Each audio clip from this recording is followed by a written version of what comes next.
Hey guys, this is OddOneGaming. This is going to be another Raid Shadow Legends video. We are back on the free-to-play and we're going to be checking a few things that, are going to happen in the next few days and judge them from the free-to-play perspective, okay? So first of all, let's jump in and check how my progress missions are going, because as I got you guys used to it, this is like kind of the first thing. Let me move myself to the other side so you see what I mean about again.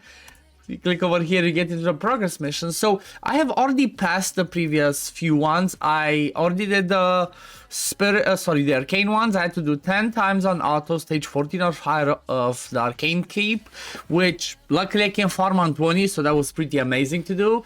Then I had to spend 1 million silver to actually fuse 10 of those greater ones into a superior one.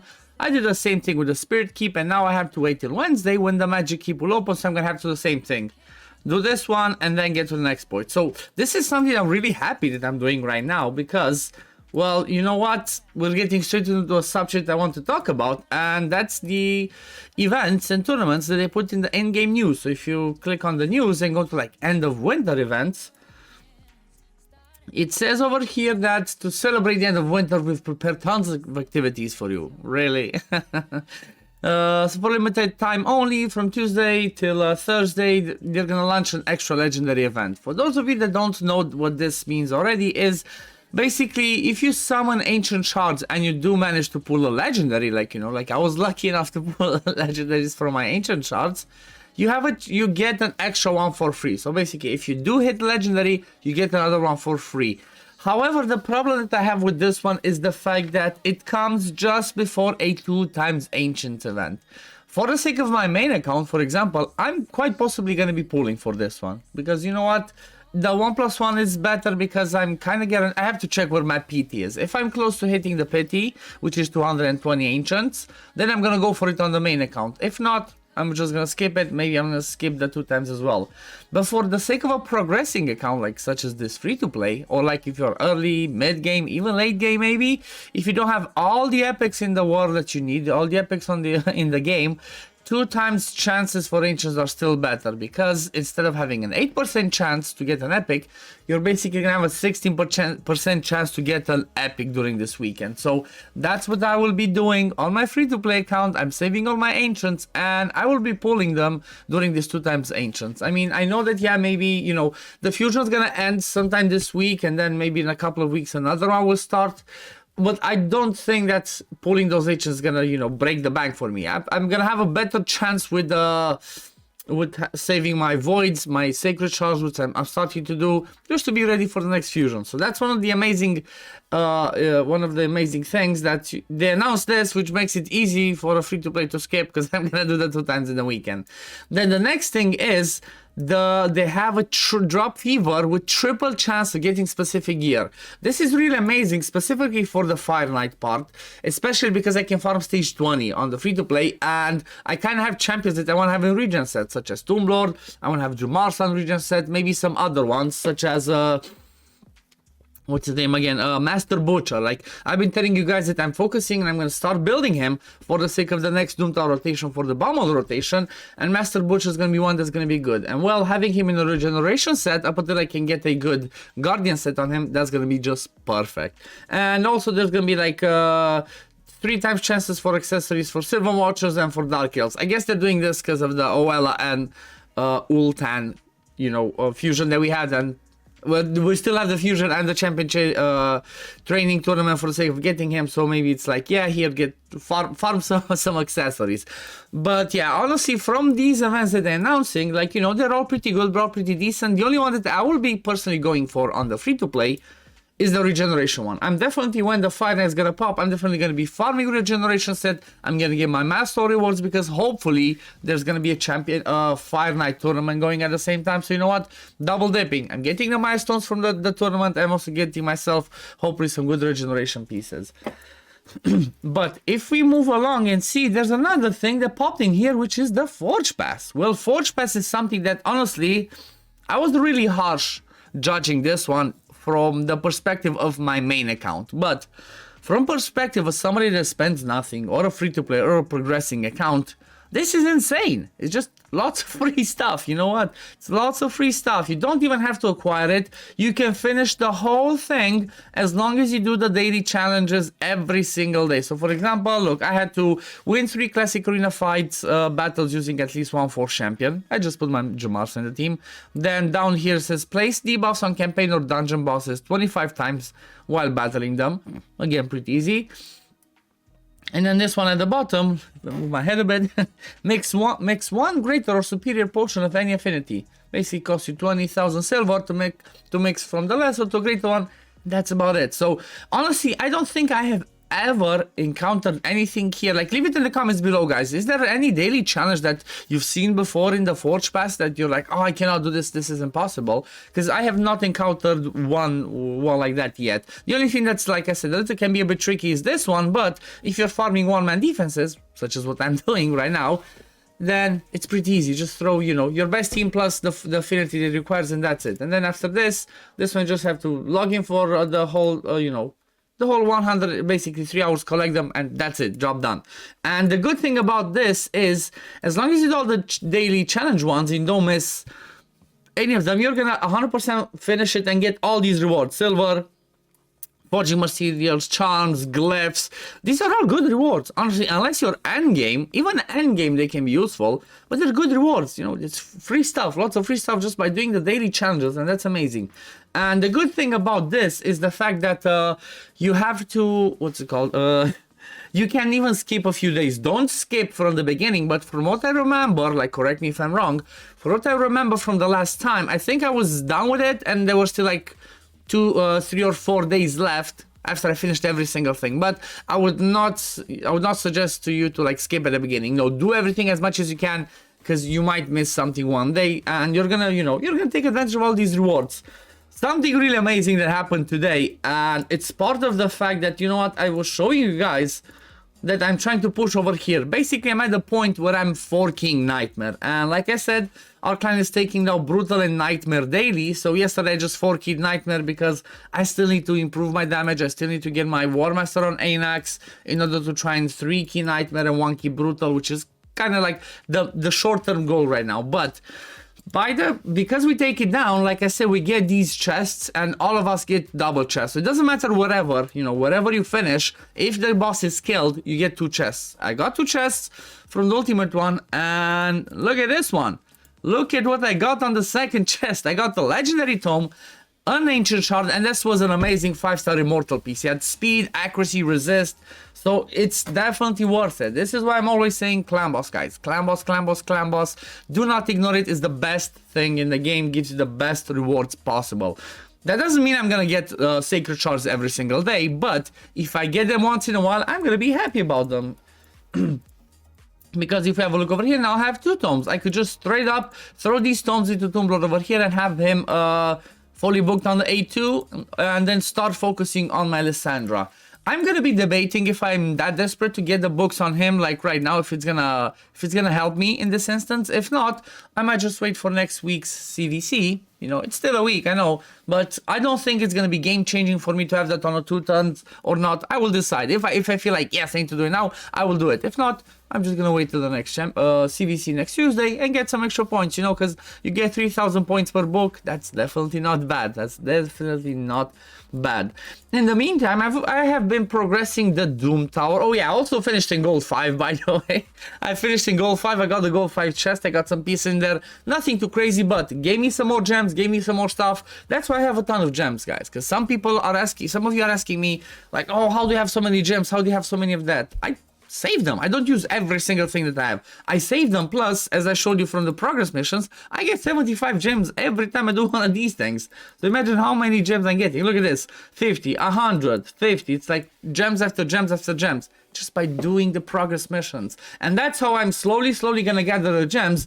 And I think by the time, when I'm gonna have like 2,000, 2,500 gems, if I'm gonna get to that point, I think I'm gonna fully unlock the gem mine and then still have some gems left over, because like I mentioned, I knew I was gonna come to this point where I will be getting a ton of gems and I will, you know, I will not be, I don't want to leave myself with like 0 gems. I don't like that, no. I like to always have like 500 gems in the bank just in case, because you never know what you want to grind, what you I might try to snipe a tournament or something, so I always like to leave myself a little bit of leeway. Also, I've been gathering a ton of the gold bars from the bazaar, honestly, and you know what? I think I'm gonna buy the energy from here and then save to make sure I have for the Drex frags, and I'm gonna buy the ancient as well, because why not? This is the reality. Even if I'm just gold 2, this is how much I'm getting, and I already bought the 2 rares. So the only thing that interests me right now are the Drex star fragments, the energy, and the ancient shard. See, this is why, even though it's just baby bronze 2, that's 2 extra gold bars per fight, can take me a long way. So I'm really happy about that. Like I said, keep farming this one, because this is going to be something that might stall me a little bit. But yeah, I'm already at 248. I'm quite sure by the time I get to the next Great Hall bonus, I will already have the level 8 one. And I'm going to progress towards the level 9 one.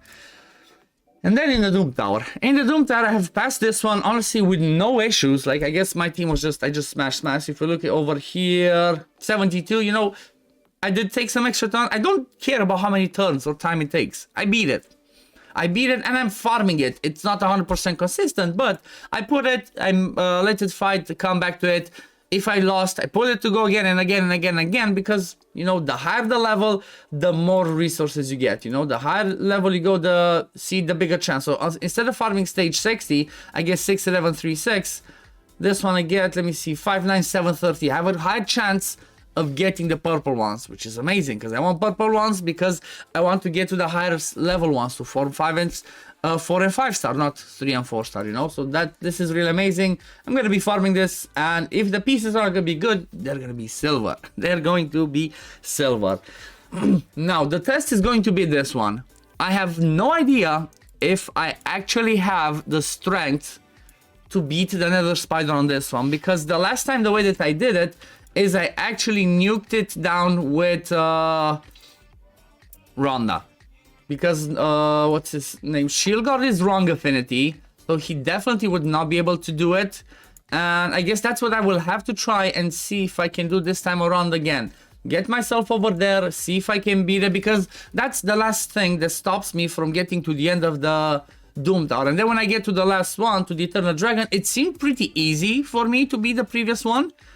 And as long as I get there, I have a slight feeling that I'm going to be able to beat it. So I feel like this one, the Nether Spider, is going to be the one that's going to give me more of a headache than the actual last boss, you know. So I guess let me just start. I'm trying to do this with you guys over here to see how it actually goes, if I stand a chance or not really. I have a feeling like maybe I will not stand a chance. I need to speed up him more, because I don't think Rhonda's gonna have enough power to nuke the Spiderlings.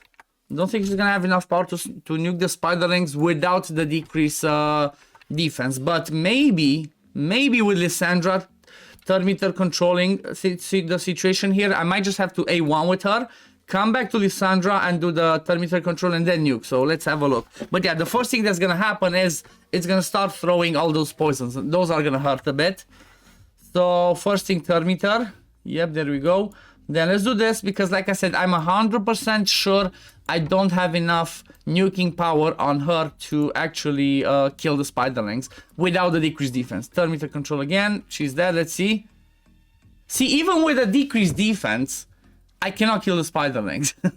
Even with that, I cannot kill the Spiderlings, and that's hard. That's really hard. Now I can obviously finish it off with Shieldguard, but still, that's painful, guys. That's painful. This is definitely gonna require tons of RNG from me, and maybe this is where I'm gonna be stuck. I'm quite sure that there's a high chance this is where I'm gonna be stuck for this rotation. I'm still gonna test out some stuff. I'm still gonna have a look at some situations, but yeah, she's gonna revive. So this round's a no.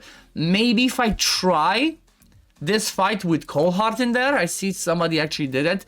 Coldheart could help me if I land the heal reduction from her A1. Then even if I take the Spiderlings, I don't heal the main spider, but the poison are thrown back at us. So this is gonna be something I'll have to test out, because the way that I see it, honestly, it's like cleanse, clan. So every single one, apart from Neva, that has finished it has done it because of a cleanser, or it was some Paragon cheese. So it seems that I will have to try and get myself a cleanser in there to try and deal with it, or see if I can actually do it with cold heart. This is gonna be painful, and I hope I can find the situation next 4 days and 20 hours to actually beat it, because you know what, I would not mind getting another void shot. But yeah, this was a little bit of a longer than usual video today, because I did not make a video yesterday. It's you know, it's the missus's birthday this week, so we had some family over. Yesterday. We spent some time. It got really late. I didn't get the chance to make a video, so that's why I was catching up on more stuff on this video today. And yeah, keep progressing. Got myself another chicken. There's tons of things to do, tons of things that I'm progressing towards. There's this champion training event coming up. I'm really hoping this one has a legendary tome, because you know what, I've been preparing. Still have a look at this, all this fodder in here. I'm preparing to double dip, to level up some stuff, and basically I'm preparing to keep pushing the progress missions, because one of the things that I keep forgetting to tell you guys is, and one thing that I forgot when I rushed to 6-star my Anax, is the fact that during the progress missions, apart from doing the dungeons, the arena part, and the clan boss part, it asks me to 6-star ascend 4 champions, one of the each different affinity. So let me see if I can find it. The first one, so I can show you exactly what I'm talking about. Okay, first one. Ascend a spirit champion to level 6 of Ascension. Unfortunately, this is not retroactive. Raid, please, for the love of God, make these ones retroactive. Makes no sense. I have 4 champions that are spirit, are 6-star ascended, and this one does not count. Like, really? I mean, even if you just make it retroactive after you pass from this point to the next one, like, you know, have it on the page and then make it retroactive, because otherwise it's just, I don't know, it's just weird. I have to find another spirit champion that I want a 6-star and just ascend them 6-star because of that. And then the same thing with magic, then the same thing with force, and then the same thing with void. So I guess that's gonna be something interesting, and hopefully I'm gonna pull something this weekend during the 2 times ancients. I'm looking for good epics. Like, you know, I don't need legendaries. I'm pretty good. Obviously, I'm not gonna mind if they're gonna be a good legendary, but I think some good epics for the sake of clan boss. Like I said, a Toragi the Frog, maybe a Rearguard Sergeant, Skull Crusher, I would not say no. You know, Sepulchre Sentinel, like for example, like Hell Hades got, I would not mind one of those. So at least then, if I get one of those ones, I can decide like, okay, this is gonna be my 6-star champion for the sake of that one. So for the sake of the void one, for example, I know I'm gonna 6-star Gambo. He's gonna be a good arena nuker for me once I'm gonna start specializing him for that and make a team specialized for that sake. Gambo's gonna be my void part. I still need to get the spirit one, which, you know what, I have Armiger, but do I really need Armiger, guys? Like, what do you think? Leave it in the comments below. Again, you see what I have. I have Alessandra, I have Tomb Lord, I have Cold Heart. For the sake of turn meter control, do I really need an Armiger? I'm not sure I actually do. So it's gonna make my choice of 6-star ascending a spirit one a little bit more difficult, because I'm not sure I really want a 6-star ascend all time of the shell. Maybe I should. Maybe he's gonna help me. Or if not, I will have to decide from somebody. Maybe I go with High Katoon. Maybe I go with Master Butcher. Even though I think he would be good enough at 5-star. So yeah, that's gonna be something that I will have to think about in the future. But yeah, this is gonna be it for the video today, guys. If you do enjoy my content, don't forget to like and subscribe. And I'm gonna see you guys tomorrow in the next video. Peace, love, take care, everyone. Bye, guys.